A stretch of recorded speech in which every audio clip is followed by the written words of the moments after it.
Hi welcome all എല്ലാവർക്കും പുതിയ ഒരു വീഡിയോയിലേക്ക് സ്വാഗതം. ഫെബ്രുവരി 2026 നെബോഷ് IG1 IG2 എക്സാമിനേഷൻ എഴുതുന്ന ആളുകളോട് ഈ മന്തിന് ഒരു പ്രത്യേകത ഉണ്ട്. ചിലപ്പോൾ ഈ ലൈവിൽ ഇരിക്കുന്ന നിങ്ങൾ അറിഞ്ഞിട്ടുണ്ടായിരിക്കും. അടുത്ത മാസം മുതൽ, അതായത് ഫെബ്രുവരി എക്സാം കഴിഞ്ഞ് മാർച്ച് 2026 എക്സാം എന്ന് പറയുന്നത് അത് നെബോഷിന്റെ പുതിയ സിലബസ്, പുതിയ പാറ്റേൺ പ്രകാരമാണ് എക്സാം. അതായത് നെബോഷ് എന്തുകൊണ്ടാണ് ഇപ്പൊ ഇവിടെ തന്നെ പല പ്രോസസ് ഇൻഡസ്ട്രിയിൽ വർക്ക് ചെയ്യുന്നവരുണ്ട്, ഫുഡ് ടെക്നോളജി അല്ലെങ്കിൽ ഫുഡ് ഫീൽഡിൽ വർക്ക് ചെയ്യുന്നവരുണ്ട്, അതേപോലെ തന്നെ ഡിഫറെന്റ് ഇൻഡസ്ട്രിയിൽ വർക്ക് ചെയ്യുന്നവരുണ്ടായിരിക്കും ഈ റെക്കോർഡ് കാണുന്നവർ.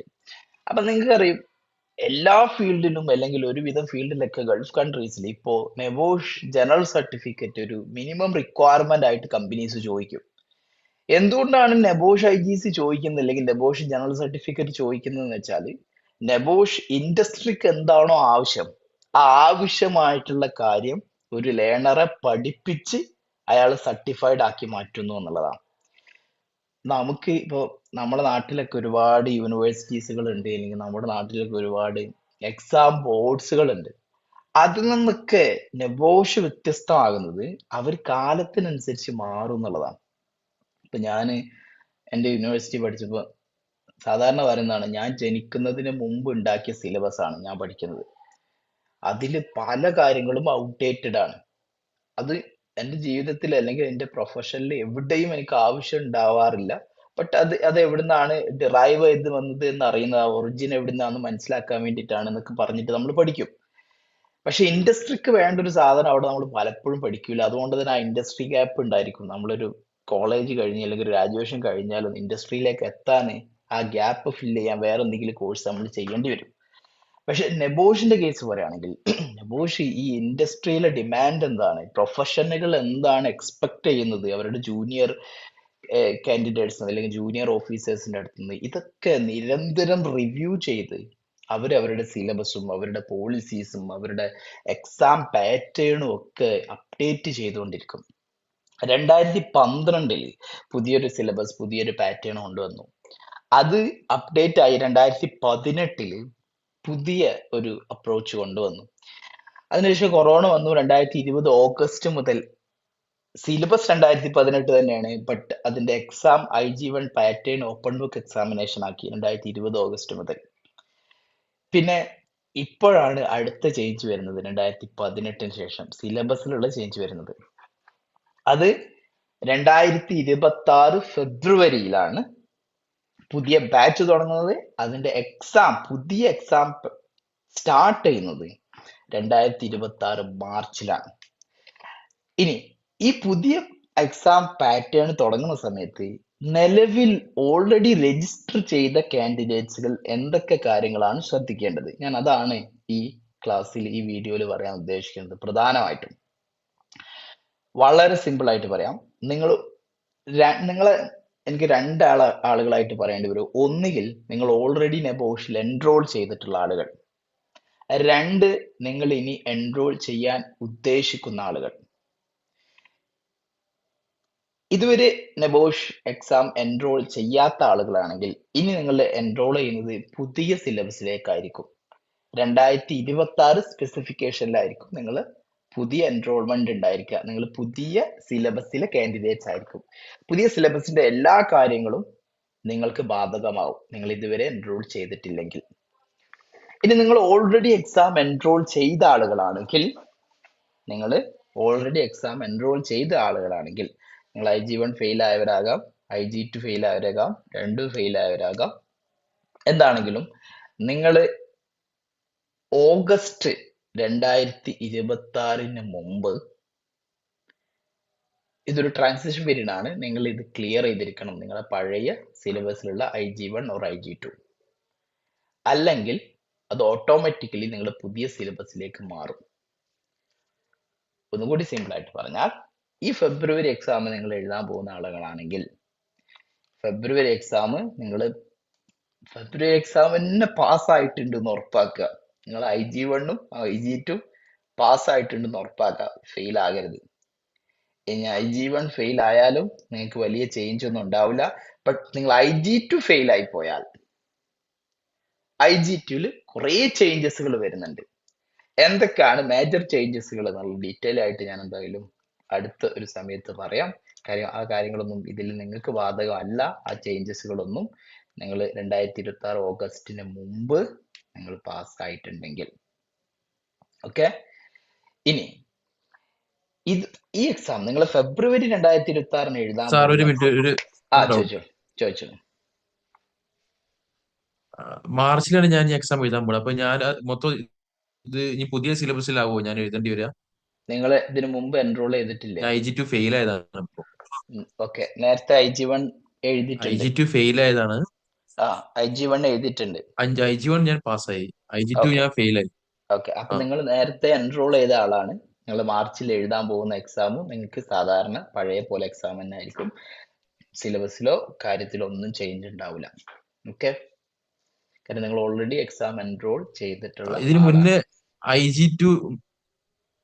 IG2 മെയിൽ ചെയ്ത് കൊടുക്കുകയും ചെയ്തിട്ടുണ്ടായിരുന്നു അൽസലാമയ്ക്ക്. പക്ഷെ ഇനി ഡയറക്റ്റ് സബ്മിറ്റ് ചെയ്യേണ്ടിരുന്നൊക്കെ നമ്മൾ IG1 ചെയ്ത പോലെ ചെയ്യേണ്ടിരുന്നൊക്കെ പറയുന്നുണ്ട്. ഇല്ല, അങ്ങനെ നിങ്ങൾക്ക് എന്തെങ്കിലും? ഓക്കെ, നിങ്ങൾക്ക് അത് ബാധകമാകില്ല. നിങ്ങൾ ഓൾറെഡി ഇപ്പൊ മാർച്ച് എക്സാമിലേക്ക് നിങ്ങൾ എൻറോൾ ചെയ്യാൻ ആഗ്രഹിക്കുന്നുണ്ടെങ്കിൽ നിങ്ങൾ ഓൾറെഡി നെബോഷ് 2018 സ്പെസിഫിക്കേഷൻ കാൻഡിഡേറ്റ് ആണ്. നിങ്ങൾക്ക് ഓഗസ്റ്റ് 2026 വരെ പഴയ സിലബസിൽ തന്നെ IG1ഉം IG2 ഒക്കെ ചെയ്യാനായിട്ട് പറ്റും. Okay, okay, noted sir, thank you. No worries. Then അപ്പൊ ചുരുക്കി പറഞ്ഞാൽ നിങ്ങൾക്ക് അല്ലെങ്കിൽ ഫെബ്രുവരി എക്സാം എഴുതാൻ പോകുന്നവർക്ക് ഇതുവരെ എൻറോൾ ചെയ്യാത്തവരല്ല, ആരോ ഒരാൾ എൻറോൾ ചെയ്തിട്ടില്ലെങ്കിൽ, ആരെങ്കിലും അങ്ങനെ ഒരാളുണ്ടെങ്കിൽ ഇതുവരെ നെബോഷിൽ എൻറോൾ ചെയ്തിട്ടില്ലെങ്കിൽ പുതിയതായിട്ട് എൻറോൾ ചെയ്യാൻ പോവുകയാണെങ്കിൽ നിങ്ങൾ മിക്കവാറും പുതിയ സിലബസിലാണ്, പുതിയ കാര്യങ്ങളാണ് മനസ്സിലാക്കേണ്ടത്, പുതിയ കാര്യങ്ങളാണ് അറിയേണ്ടത്. എൻ്റെ പഴയ വീഡിയോസ്, പ്രത്യേകിച്ച് യൂട്യൂബിലൊക്കെ ഞാൻ പഴയ IG2 വീഡിയോസ് ഒക്കെ കണ്ട് നിങ്ങൾ IG2 എഴുതി സബ്മിറ്റ് ചെയ്താൽ നിങ്ങൾ ഫെയിൽ ആവും. കമ്പനി ഉത്തരവാദിയല്ല. അപ്പൊ നിങ്ങൾ എന്തായാലും ഞാൻ പുതിയ കാര്യങ്ങളൊക്കെ അപ്ഡേറ്റ് ചെയ്തുകൊണ്ടുള്ള കോണ്ടന്റ് എന്തായാലും യൂട്യൂബിൽ ഇടും. Stay tuned. ഞാൻ ഇപ്രാവശ്യമാണ് എൻറോൾ ചെയ്തത്. അതായത് ഇപ്രാവശ്യം ഫെബ്രുവരിയിൽ വരുന്ന എക്സാമിന്. ഫെബ്രുവരി എക്സാം നോ പ്രോബ്ലം. ഫെബ്രുവരി എക്സാമിൽ പഴയ സിലബസ് തന്നെ, പഴയ കാര്യങ്ങൾ ഫെബ്രുവരി 4 എൻറോൾ ചെയ്യും. ഇത് നിങ്ങളെ പുതിയതായിട്ട് എൻറോൾ ചെയ്യുന്നവരുടെ ലാസ്റ്റ് 2018 സ്പെസിഫിക്കേഷൻ എക്സാമിനേഷൻ ആണ് ഈ മന്ത്. മാർച്ച് മുതൽ, അതായത് ഈ മാസം ക്ലാസ് തുടങ്ങുന്നത് 2-ാം തീയതിയാണ് ശരിക്കും ഒഫീഷ്യൽ ക്ലാസ്. അത് നാളെ തുടങ്ങുന്നതാണ് ഒഫീഷ്യലി അവർ അറിയിക്കുന്നത്. നാളെ മുതൽ തുടങ്ങുന്ന ക്ലാസ് പുതിയ സിലബസിലേക്കായിരിക്കും. മാർച്ച് ഫസ്റ്റ് വീക്ക് വരുന്ന എക്സാം പുതിയ സിലബസിലേതായിരിക്കും. ഓക്കെ, അപ്പൊ അതിന്റെ ചേഞ്ചസുകൾ കാര്യങ്ങളൊക്കെ ഞാൻ പറഞ്ഞ പോലെ നിങ്ങളെ ബാധിക്കൂല. ഒരു ഡൗട്ട് ഉണ്ടായിരുന്നു. ലൈക്ക് നമ്മളോട് ഒരു ഫ്രണ്ടും കൂടെ ജോയിൻ ചെയ്തിട്ടുണ്ടായിരുന്നു നെബോഷിന്. അപ്പോ ആളുടെ ക്ലാസ് കംപ്ലീറ്റ് ആയത്, പക്ഷെ ആളുടെ എക്സാം എൻറോൾ ചെയ്തിട്ടില്ല എന്നുണ്ട്. അപ്പോ എക്സാം ഇനി മാർച്ചിൽ ഡേറ്റ് എടുക്കുള്ളൂ. അപ്പൊ അങ്ങനത്തെ ആൾക്കാർക്കും ഈ പറഞ്ഞ പോലെ പുതിയ സിലബസ് ആവുമോ? അത് ഓൾറെഡി ക്ലാസ് കംപ്ലീറ്റ് ചെയ്തവര്. ഓക്കെ, എനിക്ക് ഒറ്റടിക്ക് അതിന് യെസ് ഓർ നോ, പുതിയ സിലബസ് ആണോ അല്ലേ എന്നുള്ളത് എനിക്ക് ഒറ്റടിക്ക് പറയാൻ പറ്റില്ല. അയാളുടെ കേസ് എന്താണെന്ന് നോക്കണം. എന്നാലും മോസ്റ്റ് പ്രോബബ്ലി അയാൾ പുതിയ സിലബസ് ആയിരിക്കും. എനിക്ക് അത്രേ പറയാൻ പറ്റുള്ളൂ. കാര്യം ഓൾറെഡി അയാളെ ഒരു കാൻഡിഡേറ്റ് ആയിട്ട് രജിസ്റ്റർ ചെയ്ത് എക്സാം എൻറോൾമെന്റ് നടത്താതിരിക്കുകയാണെങ്കിൽ പഴയ സിലബസിൽ തന്നെ അയാൾ എൻറോൾ ചെയ്യാൻ പറ്റും ഓഗസ്റ്റ് വരെ. ബട്ട് അത് ഇൻസ്റ്റിറ്റ്യൂട്ടിനെ അറിയൂ അയാൾ എന്താണ് ചെയ്തിട്ടുള്ളത് എന്നുള്ളത്. ബട്ട് മോസ്റ്റ് പ്രോബബ്ലി അയാൾ പുതിയ സിലബസിലേക്ക് ആകാനുള്ള ചാൻസ് ഉണ്ട്. Institute confirm it. ഇതാണ് ഇതിന്റെ ഒരു ലോജിക്ക്. ഇതാണ്, ഇതുവരെ രജിസ്റ്റർ ചെയ്ത ആളുകൾക്ക് പഴയ സിലബസ് തന്നെയാണ്. ഓഗസ്റ്റ് വരെ അവർക്ക് റീസെറ്റ് ചെയ്യാം. ബട്ട് ഇനി വരുന്ന ആളുകൾ, മാർച്ച് മുതൽ എക്സാം എഴുതാൻ പുതിയതായിട്ട് വരുന്ന ആളുകൾ എല്ലാവർക്കും പുതിയ പീരീഡ് ആണ്. അപ്പൊ ഈ മാസം മുതൽ, മാർച്ച് മുതൽ ഓഗസ്റ്റ് വരെ എന്നുള്ള ഒരു ട്രാൻസിഷൻ പീരീഡ് ആണ്. പഴയ ആളുകൾക്ക് എഴുതി തീർക്കാനുള്ള ഒരു സമയമാണ്. ഇനി അവർ എഴുതി തീർത്തിട്ടില്ലെങ്കിൽ അവർ ഓട്ടോമാറ്റിക്കലി പുതിയ സിലബസിലേക്ക് മാറും ഓഗസ്റ്റ് 2026 ശേഷം. പിന്നെ അവർ പഴയ രജിസ്ട്രേഷൻ ചെയ്ത ആളുകളാണെങ്കിൽ പോലും അവരെന്ത് ചെയ്യണം, ഈ പുതിയ പ്രൊസീജിയർ എന്താണോ, പുതിയ ഫോർമാലിറ്റീസ് എന്താണോ, അതൊക്കെ ഫോളോ ചെയ്യേണ്ടതായിട്ട് വരും. അതേപോലെ തന്നെ ചിലപ്പോൾ ഈ ട്രാൻസിഷൻ പീരീഡ് അവർ നീട്ടും, ഡിപ്പെൻസ്, ചാൻസ് ഉണ്ട്. ചിലപ്പോൾ നീട്ടാതിരിക്കുകയും ചെയ്യും, കാരണം അത് ചെറിയൊരു പീരീഡ് ആയതുകൊണ്ട് ചിലപ്പോൾ നീട്ടാം. ബട്ട് അതൊന്നും നീട്ടില്ല എന്നുള്ളത് നമുക്ക് പറയാൻ പറ്റില്ല. ബട്ട് ഇപ്പോഴത്തെ ഒഫീഷ്യൽ നോട്ടിഫിക്കേഷൻ പ്രകാരം ഓഗസ്റ്റ് 2026 മുമ്പ് എന്ത് ചെയ്യണം, പഴയ സിലബസ് കംപ്ലീറ്റ് ആയിരിക്കണം. എന്തായാലും ഇതിലെ പുതിയ അപ്ഡേറ്റ്സുകളും അതേപോലെ പുതിയ ചേഞ്ചസുകൾ എന്തൊക്കെയാണ് ശ്രദ്ധിക്കേണ്ടത്, പുതിയ ചേഞ്ചസ് പഴയയിൽ നിന്ന് എന്തൊക്കെ മാറ്റമുണ്ട്, ഇതൊക്കെ ഡീറ്റെയിൽ ആയിട്ട് ഒരുപാട് കാര്യങ്ങൾ പറയാനുണ്ട്. പ്രത്യേകിച്ച് IG-20 കേസിൽ ഒരുപാട് കേസ് പാർട്ടായിട്ട് തന്നെ ഡീറ്റെയിൽ ആയിട്ട് പറയാനുണ്ട്. നമുക്ക് മറ്റൊരു സമയം, അത് നിങ്ങൾക്ക് പലർക്കും അത് ആവശ്യമില്ല, അതുകൊണ്ട് ഞാനിവിടെ പറയുന്നില്ല. നെക്സ്റ്റ് ബാച്ചിന് എന്തായാലും അത് ആവശ്യമുണ്ട്, അവർക്ക് ഞാനത് ഡീറ്റെയിൽ ആയിട്ട് പറയുന്നുണ്ട്. ഓക്കെ, സോ എന്തായാലും നിങ്ങളുടെ കേസിൽ നിങ്ങൾ പഴയ സിലബസ്, നിങ്ങൾ പഴയ പോലെ തന്നെ, പഴയതിനാണ് വീര്യം കൂടുതൽ കേട്ടോ. അപ്പൊ പഴയത് പറഞ്ഞാൽ മോശപ്പെട്ടതല്ല, ബട്ട് ഓക്കെ, എന്താ പറയാ, IG-1 എന്നുള്ള പേര് മാറ്റുന്നു, GCI-1 എന്തോ ആക്കുന്നു. ഓക്കെ, അങ്ങനെ എല്ലാം എന്താ പറയാ, അടിമുടി പേരടക്കം മാറ്റുന്നുണ്ട്. ഈ ചേഞ്ചസ് എന്ന് പറയുന്നത് അത് നമ്മൾ ഈ സേഫ്റ്റി ഫീൽഡിലുള്ള ചേഞ്ചസുകളെയും അതേപോലെ തന്നെ നമ്മൾ അപ്ഡേറ്റ് ആവുന്നുണ്ട് എന്നൊക്കെ കാണിക്കാൻ വേണ്ടിയിട്ടുള്ള ഒരു ഒരു ഒരു ഇൻഡിക്കേഷൻ ആണ്. അപ്പോൾ അതന്നെയാണ് സേഫ്റ്റി പ്രൊഫഷണൽസ് ആയിട്ടുള്ള നമുക്കും വേണ്ടത്. ഇപ്പൊ നിങ്ങൾ ഒരു മെമ്പർഷിപ്പ് എടുക്കുകയാണെന്നുണ്ടെങ്കിൽ, ഇപ്പൊ ഏതെങ്കിലും ബോർഡിന് BCSP മെമ്പർഷിപ്സുകൾ എടുക്കുകയാണെങ്കിൽ, അല്ലെങ്കിൽ IOC മെമ്പർഷിപ്സ് എടുക്കുകയാണെങ്കിൽ, അത് നിങ്ങൾ ഇയർലി റിന്യൂ ചെയ്യണം. ഇപ്പോൾ BCSP ആണെന്നുണ്ടെങ്കിൽ റീസർട്ടിഫിക്കേഷൻസ് ഉണ്ടാവും ഓരോ 5 വർഷം കൂടുമ്പോഴും. അതെന്താ കാണിക്കുന്ന വെച്ചാൽ, നമ്മുടെ ഈ മേഖല അല്ലെങ്കിൽ സേഫ്റ്റി ഫീൽഡ് എന്ന് പറഞ്ഞാൽ അതിങ്ങനെ ഇവോൾവ് ചെയ്തുകൊണ്ടിരിക്കുകയാണ്. അത് പല കാര്യങ്ങളും ഇങ്ങനെ അപ്ഡേറ്റ് ആയിക്കൊണ്ടിരിക്കുകയാണ്. പുതിയ പുതിയ കാര്യങ്ങളും പുതിയ മെത്തഡോളജീസുകളൊക്കെ പുതിയ സ്റ്റഡീസിന്റെ ഭാഗമായിട്ട് വന്നുകൊണ്ടിരിക്കുകയാണ്. ഇപ്പൊ AI വരുന്നു, AIക്ക് അനുസരിച്ച് നമ്മുടെ പല കാര്യങ്ങളും, ഈവൻ പോളിസി മേക്കിങ്ങിലാണെന്നുണ്ടെങ്കിലും, നമ്മളെ ഡാറ്റ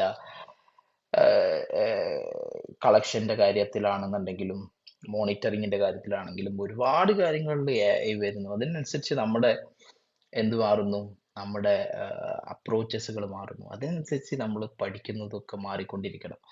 അതിനു വേണ്ടിയിട്ടാണ് ഈ സിലബസ് ചേഞ്ചസുകൾ വരുന്നത്, അല്ലെങ്കിൽ ഈ സർട്ടിഫിക്കേഷൻസുകളും റീസർട്ടിഫിക്കേഷൻസുകളും മെമ്പർഷിപ്പ് റിന്യൂവൽസുകളൊക്കെ വരുന്നത്. എനിവേ, നമുക്ക് പറയാനുള്ളത് നിങ്ങളുടെ എക്സാം, ഞാൻ എപ്പോഴും പറയുന്ന പോലെ തന്നെ, ഇറ്റ്സ് സോ ഈസി. പഴയ സിലബസ് വളരെ ഈസിയാണ്. പുതിയ സിലബസ് IG-2 ഈസിയാണ്. കുറച്ച് കാര്യങ്ങൾ നിങ്ങൾ ശ്രദ്ധിച്ചാൽ പാസ്സാവാനുള്ള ചാൻസ് കൂടുതലാന്നേ ഞാൻ പറയുള്ളൂ. അടുത്ത പുതിയ IGC ഞാനത് പറയാം, എന്തുകൊണ്ടാണ് അതിന്റെ പാസ്സാവാൻ കൂടുതൽ എന്നുള്ളത് ഞാൻ പറയാം. അപ്പോൾ നിങ്ങൾ ഈ വീഡിയോ കാണുന്നവർ, നിങ്ങൾക്ക് ലേണിംഗ് ക്ലബ്ബിൽ ജോയിൻ ചെയ്യാൻ താല്പര്യം ഉണ്ടെന്നുണ്ടെങ്കിൽ എൻ്റെ വാട്സപ്പിൽ നിങ്ങൾ കോൺടാക്ട് ചെയ്താൽ, ഈ വീഡിയോ ഡിസ്ക്രിപ്ഷനിലോ കമന്റ് ബോക്സിലോ നിങ്ങൾക്ക് വാട്സപ്പ് നമ്പർ കാണാൻ പറ്റും.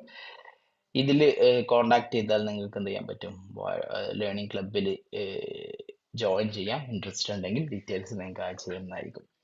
അപ്പൊ എന്തായാലും നിങ്ങളുടെ മുന്നിലുള്ള കാര്യം എന്ന് പറഞ്ഞാൽ, നിങ്ങൾ ലാസ്റ്റ് 5 ക്വസ്റ്റ്യൻ പേപ്പറും ആൻസേഴ്സും പ്രിപ്പയർ ചെയ്യുക. ഞാൻ ഒരുപാട് വീഡിയോയിൽ ഒരുപാട് തവണ പറഞ്ഞ കാര്യം, അത് വീണ്ടും റിപ്പീറ്റ് ചെയ്യാം. കാര്യം അത് ചെയ്തിട്ട് ഇപ്പോൾ കഴിഞ്ഞ ബാച്ചിലും 86 മാർക്കോ എന്തോ കിട്ടിയിട്ടുണ്ട്. കഴിഞ്ഞ എക്സാം എന്ന് പറഞ്ഞാൽ റിലേറ്റീവ്ലി ടഫ് എക്സാം ആയിരുന്നു. നവംബർ എക്സാം ആ റിസൾട്ട് വന്നിട്ട്. കഴിഞ്ഞ എക്സാം മീൻസ് നവംബർ എക്സാം, കഴിഞ്ഞ വീക്കോ അതിന് മുമ്പ് വന്നിട്ട് 80+ മാർക്ക് കിട്ടിയ 2-3 പേരുണ്ട്. ഡിസ്റ്റിങ്ഷൻ അതില്ലാതെ ഡിസ്റ്റിങ്ഷൻ കിട്ടിയ വേറെ പേരുണ്ട്. 75 മാർക്കോ അതിന്റെ മുകളിലോ വേണം ഡിസ്റ്റിങ്ഷൻ കിട്ടാനായിട്ട്. 65 മാർക്കോ അതിന് മുകളിലോ വേണം ക്രെഡിറ്റ് സ്കോർ കിട്ടാനായിട്ട്. 45 മാർക്കിന് മുകളിൽ കിട്ടിയാൽ പാസ്സാവും. അപ്പൊ എന്റെ ലേണിംഗ് ക്ലബിലുള്ള ഐ തിങ്ക് ഒരു 95% ആളുകളും പാസ്സായിട്ടുണ്ട്. More than 95. ഐ തിങ്ക് ഒരാളോ 2 ഫെയിൽ ആയിട്ടുണ്ട് തോന്നുന്നുണ്ട്. ഒരു IG-2 എന്തോ IG-1 ഫെയിൽ ആയിട്ടുണ്ട് തോന്നുന്നുണ്ട്. ആള് വളരെ കുറച്ചാണ് എഴുതിയത്. ഞാനൊരു കാര്യം പറയാം, ആൾ 1800 വേർഡ്സ് എന്താണ് എഴുതിയത്. 1800 വേർഡ്സ് എഴുതി 43 മാർക്കാണ്. ഈ 43 മാർക്കിൽ 6-7 മാർക്ക് ബോണസ് മാർക്ക്, അതെല്ലാവർക്കും ഫ്രീ ആയിട്ട് കൊടുക്കുന്ന മാർക്കാണ്. കാര്യം എക്സാം ടൈറ്റ് ആവുമ്പം, എക്സാം നല്ല ടഫ് ആവുമ്പോൾ എല്ലാവർക്കും ബോണസ് മാർക്ക് കൊടുക്കും. അതൊരു സ്റ്റാൻഡർഡൈസേഷന്റെ ഭാഗമാണ്. കാരണം എല്ലാ ബാച്ചിലുള്ള ആൻസേഴ്സും എല്ലാ ബാച്ചിലുള്ള കാൻഡിഡേറ്റ്സും ജസ്റ്റിസ് വേണം എന്നുള്ളത് കൊണ്ട് കൊടുക്കുന്ന ഒരു മാർക്കാണ്. എല്ലാവരും നല്ലപോലെ എഴുതിയിട്ടില്ലെങ്കിൽ എല്ലാവർക്കും കുറച്ച് മാർക്ക് എക്സ്ട്രാ കൊടുക്കും. അങ്ങനെ എക്സ്ട്രാ മാർക്ക് കൊടുത്തിട്ടും 43 മാർക്കാണ് കിട്ടിയത്. അപ്പോൾ ഈ 1800 വേർഡ് എഴുതുന്ന ആളുകള് അല്ലെങ്കിൽ വേർഡ് കൗണ്ട് കുറയുന്ന ആളുകൾ, അവരോട് ഞാൻ പറയലുണ്ട്, നിങ്ങൾ വേർഡ് കൗണ്ട് കുറഞ്ഞത് കൊണ്ട് പേടിക്കേണ്ട ആവശ്യമൊന്നുമില്ല. പക്ഷെ എഴുതുന്ന വേർഡ് അത് കറക്റ്റ് കട്ടക്ക് വേർഡാണെങ്കിൽ, അതായത് കീവേഡ് ഒക്കെ കറക്റ്റ് ആണ്, ആൻസർ പ്ലാനിനായിട്ട് മാച്ച് ചെയ്ത് നോക്കുമ്പോൾ നിങ്ങൾക്ക് മാർക്ക് കിട്ടാൻ പാകത്തിനുള്ള വേർഡ് ആണെങ്കിൽ നോ വറീസ്, 1800 വേർഡ് തന്നെ മതി. പണ്ട് 1700 800 ഇടയിൽ എന്തോ വേർഡ് എഴുതിയിട്ട് ഡിസ്റ്റിങ്ഷൻ മാർക്ക് കിട്ടിയിട്ടുണ്ട്. ഡിസ്റ്റിങ്ഷനോ 70+ മാർക്ക് കിട്ടിയിട്ടുണ്ട്, ഐ സ്റ്റിൽ റിമെമ്പർ. അപ്പൊ വേർഡ്സിലല്ല കാര്യം, ബട്ട് എഴുതുന്ന ആ ക്വാളിറ്റിയിലാണ് കാര്യം, കോണ്ടന്റിന്റെ ക്വാളിറ്റിയിലാണ് കാര്യം. ആ കോണ്ടന്റ് എത്രത്തോളം നിങ്ങളെ സിലബസുമായിട്ടും നിങ്ങളെ എക്സാം ആൻസർ പ്ലാനുമായിട്ട് മാച്ച് ആകുന്നുണ്ട് എന്നുള്ളതാണ് കാര്യം.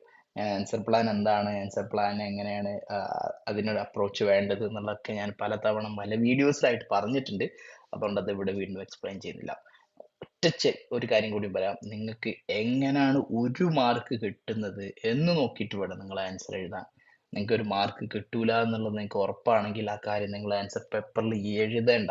കാര്യം ഈ ആൻസർ ഇടുന്നത് ചില ആളുകൾ, ഈ നമ്മളെ ഈ ഇന്ത്യൻ സ്കൂൾ യൂണിവേഴ്സിറ്റീസ് എന്നൊക്കെ വരുന്ന ആളുകളുടെ ഒരു മൈൻഡ് സെറ്റ്, ഇപ്പൊ ഞാനാണെങ്കിൽ എക്സാം എഴുതുമ്പോൾ എൻ്റെ ഒരു മൈൻഡ് സെറ്റ് എന്ന് പറഞ്ഞാൽ, ഈ വായിക്കുന്ന എക്സാമിനറെ ഇംപ്രസ് ചെയ്യണം. ആ ഇംപ്രസ് ചെയ്യാനുള്ള കുറച്ച് കാര്യങ്ങളൊക്കെ എഴുതും.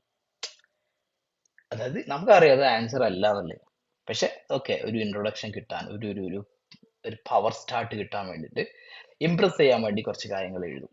സത്യം പറയാം, അങ്ങനെ ഒരു കാര്യം എഴുതിയോണ്ട് നിങ്ങൾക്ക് ഒരു മെച്ചമില്ല. ഒന്നാമത്തെ കാര്യം, എക്സാമിനറെ ഡ്യൂട്ടി എവിടെ കുറക്കുന്നോ ആ കുറക്കുന്ന ആളുകളെ എക്സാമിനർക്ക് ഇഷ്ടാവും. നിങ്ങൾ വളരെ ഷോർട്ടായിട്ട് ഭയങ്കര പ്രിസൈസ് ആയിട്ട് നിങ്ങൾ ആൻസർ എഴുതിയാൽ ഓക്കെ, നിങ്ങൾക്ക് നല്ല മാർക്ക് കിട്ടും എക്സാമിനറിൽ. കാരണം എക്സാമിനറുടെ പണി അത്രയ്ക്ക് ഈസി ആക്കി നിങ്ങൾ.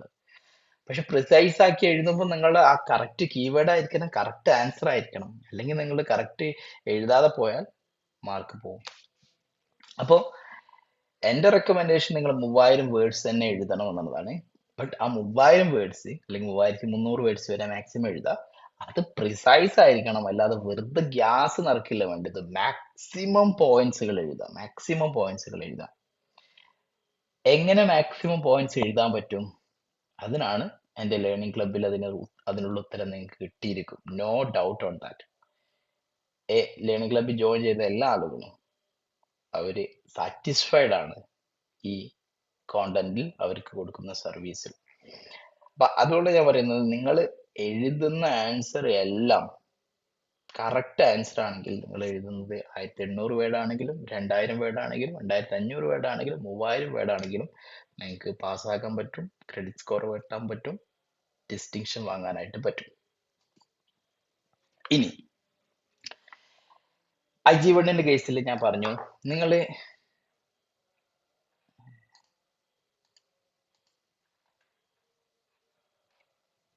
ഓക്കെ, IG1 കേസിൽ ഞാൻ പറഞ്ഞു ഇതുവരെ നടന്ന എക്സാമുകൾ. ഇതിപ്പോ എത്രാമത്തെ എക്സാമാ ആർക്കെങ്കിലും അറിയോ? എത്രാമത്തെ എക്സാമാണ് ഫെബ്രുവരി 2026 നടക്കാൻ പോകുന്നത്? എനിവൺ? 56, 57, 58 എക്സാമാ തോന്നുന്നത്. അത്രയ്ക്കും എക്സാമുകൾ ഓൾറെഡി നടന്നു കഴിഞ്ഞു ഈ 2018 സ്പെസിഫിക്കേഷനിൽ. യഥാർത്ഥത്തിൽ 2018 സ്പെസിഫിക്കേഷൻ അതിലും കൂടുതൽ എക്സാം നടന്നത്. കാരണം 2018 സെപ്റ്റംബറിനാണ് ഈ പുതിയ സിലബസ് ഇൻട്രൊഡ്യൂസ് ചെയ്തത്. അതിനുശേഷം 2020 മാർച്ച് വരെ സാധാരണ ഓപ്പൺ ബുക്ക് അല്ലാതെ സാധാരണ നോർമൽ എക്സാം നടന്നിട്ടുണ്ടായിരുന്നു. അന്ന് നമുക്ക് ക്വസ്റ്റ്യൻ പേപ്പർ കിട്ടൂല, ബട്ട് നമ്മളന്ന് ക്വസ്റ്റ്യൻസ് ഒക്കെ കളക്ട് ചെയ്യായിരുന്നു. എക്സാം എഴുതി കഴിഞ്ഞ എൻ്റെ കാൻഡിഡേറ്റ്സ് ഒക്കെ അന്ന് ഓഫ്ലൈൻ ക്ലാസ്സുകളായിരുന്നു. അപ്പോൾ അവർ എക്സാം കഴിഞ്ഞ് നമ്മൾ കൊച്ചി തന്നെ സെന്റർ ആയപ്പോൾ അവർ എക്സാം സെന്റർ കഴിഞ്ഞ് ഇൻസ്റ്റിറ്റ്യൂട്ടിലേക്ക് വരുമായിരുന്നു. അങ്ങനെ അവരോട് കളക്ട് ചെയ്യുന്നു ക്വസ്റ്റ്യൻ പേപ്പർ. പിന്നെ അത് 2020 ഓഗസ്റ്റ് മുതൽ അത് ഓൺലൈനായി ഓപ്പൺ ബുക്ക് എക്സാമിനേഷൻ ആയി. അപ്പൊ അത് മുതൽ ആണ് ഈ 56 57 എക്സാമുകൾ നടന്നത്. അത് 2 മാസം കൂടുമ്പോഴായിരുന്നു, പിന്നെ അത് ഓരോ മാസത്തിൽ എക്സാം ആക്കി. അത്രക്കും എക്സാം പേപ്പർ അല്ലെങ്കിൽ അത്രക്കും അതിന്റെ ഐഡിയൽ ആൻസേഴ്സും നിങ്ങളെ കയ്യിലുണ്ട്. അത് മാത്രം മതി എന്താണ് ആൻസർ പ്ലാനിൽ ഉണ്ടാവുന്ന കീവേഡ്സുകൾ, എങ്ങനെയാണ് നല്ല സ്കോർ കിട്ടുക എന്ന് മനസ്സിലാക്കാൻ. ആ ആൻസർ പ്ലാനിന് അല്ലെങ്കിൽ ഐഡിയൽ ആൻസർ നോക്കി അതിലെ പാറ്റേൺ, അതിന്റെ ഒരു എന്താ പറയാ സ്റ്റൈല്, അതിന്റെ ഒരു സ്ട്രക്ചർ, അതിന്റെ ഒരു ഡെപ്ത്, ഈ ആൻസറിന്റെ ഡെപ്തും സ്റ്റൈലും സ്ട്രക്ചറും വോയിസും ടോണും ഒക്കെ മനസ്സിലാക്കി അതേപോലെ മീൻസ് നിങ്ങളുടേതായിട്ടൊരു സ്റ്റൈലില് നിങ്ങൾ അതിനെ മാറ്റി എഴുതിയാൽ അത് മതി, നിങ്ങൾക്ക് നല്ല സ്കോറോട് കൂടി പാസ്സാൻ പറ്റും. അത്രേ ഉള്ളൂ എക്സാം ഇതൊക്കെ. യഥാർത്ഥത്തിൽ അത് ക്വസ്റ്റ്യൻ പേപ്പർ കോൺഫിഡൻഷ്യൽ ആണ്. നിങ്ങൾക്ക് എത്ര പേർക്ക് അറിയുമെന്നറിയില്ല. നിങ്ങൾ എവിടെയെങ്കിലും ഓൺലൈനായിട്ട് നിങ്ങൾ ഈ ക്വസ്റ്റ്യൻ പേപ്പർ ഒക്കെ സെർച്ച് ചെയ്താൽ നിങ്ങൾക്ക് കിട്ടൂല. അത് കിട്ടാതിരിക്കാനുള്ള കാര്യം നെഗോഷ് അത് കോൺഫിഡൻഷ്യൽ പ്രോപ്പർട്ടി ആയിട്ട്, അല്ലെങ്കിൽ അത് ഇവരുടെ സ്വന്തം കോപ്പിറൈറ്റ് ഇഷ്യൂ ഉള്ള പ്രോപ്പർട്ടി ആക്കി മാറ്റിയിട്ടുണ്ട്. അതിന്റെ കാര്യം എന്താ വെച്ചാൽ അത് അടുത്ത എക്സാമിനർക്ക് ഇത് കിട്ടരുത്. അടുത്ത എക്സാമിനർക്ക് കിട്ടിയാൽ, എക്സാമിനർ അല്ല സോറി, കാൻഡിഡേറ്റ് ഇത് കിട്ടരുത്. ഇത് കാൻഡിഡേറ്റ് കിട്ടിയാൽ അത് പ്രശ്നമാണ്. ഞാൻ ഒന്നുകൂടി സിമ്പിൾ ആയിട്ട് പറയാം. ഒന്നാമത്തെ ഓപ്പൺ ബുക്ക് എക്സാമിനേഷൻ എഴുതിയ ഒരാളും നിങ്ങൾ അടുത്ത മാസമല്ല 2 ദിവസം കഴിഞ്ഞിട്ട് എഴുതാൻ പോകുന്ന നിങ്ങളും രണ്ടുപേരും ഒരു വേലാണോ? കാരണം അവർക്ക് മുമ്പ് ആ ക്വസ്റ്റ്യൻ പേപ്പർ ഒന്നും കിട്ടിയിട്ടായിരുന്നില്ല. അവരും നിങ്ങൾക്കും ഒരേ ജസ്റ്റിസ് കിട്ടണം എന്നുള്ള കാരണം കൊണ്ട് ആണ് ക്വസ്റ്റ്യൻ പേപ്പർ റിലീസ് ചെയ്യാൻ പാടില്ല എന്നുള്ള ഒരു സാധനം വെക്കുന്നത്. അത് ലോജിക്കലി പറയുകയാണെങ്കിൽ ഓക്കെയാണ്. ബട്ട് അതേസമയം അത് നിങ്ങൾക്ക് കിട്ടിയിട്ടില്ലെങ്കിൽ നിങ്ങൾക്ക് നല്ല രീതിയിൽ എക്സാം പ്രിപ്പറേഷൻ നടത്താൻ കഴിയില്ല. അതുകൊണ്ട് തന്നെ നിങ്ങൾക്ക് അത് പാസ്സാകാൻ ബുദ്ധിമുട്ടായിരിക്കുകയും ചെയ്യും. എനിവേ, ഇതാണ് IG1 ഞങ്ങൾ ചെയ്യാനുള്ളത്. IG2 ചെയ്യാനുള്ളത് ഇപ്രാവശ്യം കൂടിയുള്ള ഓഫറാണ്. നിങ്ങൾക്ക് ലേണിംഗ് ക്ലബിൽ നിങ്ങൾക്ക് ശബന പറയുന്ന പോലെ, കോഴ്സ് കോർഡിനേറ്റർ പറയുന്ന പോലെ നിങ്ങൾ ഇൻസ്ട്രക്ഷൻസ് ഫോളോ ചെയ്താൽ പാസ്സാകും. ലേണിംഗ് ക്ലബിൽ IG2 ഫെയിൽ ആവുന്നവർ ഉണ്ടാവലില്ല. ഐ മീൻ വളരെ റെയർ ആയിട്ട് വല്ലപ്പോഴും സംഭവിക്കാറുള്ളൂ IG2 ഫെയിൽ ആവുക എന്നുള്ളത്. കാര്യം നമ്മളെ ടീം നിങ്ങൾ അതിനനുസരിച്ച് ഹെൽപ്പ് ചെയ്യും. IG2 എന്തൊക്കെയാണ് ചെയ്യേണ്ടത്, എന്തൊക്കെയാണ് നിങ്ങൾ ശ്രദ്ധിക്കണം എന്നുള്ള കാര്യങ്ങളൊക്കെ നിങ്ങൾക്ക് എന്ത് ചെയ്യാൻ സ്റ്റെപ്പ് ബൈ സ്റ്റെപ്പ് ആയിട്ട് നിങ്ങൾക്ക് ഗൈഡൻസ് തരും. എന്തായാലും എല്ലാവർക്കും ഹാപ്പി ലേണിംഗ്. എല്ലാവർക്കും all the best for your examination. And if you want to join my learning club, message me on my WhatsApp. You can find out my number somewhere in here in description or in comment box. Okay, bye.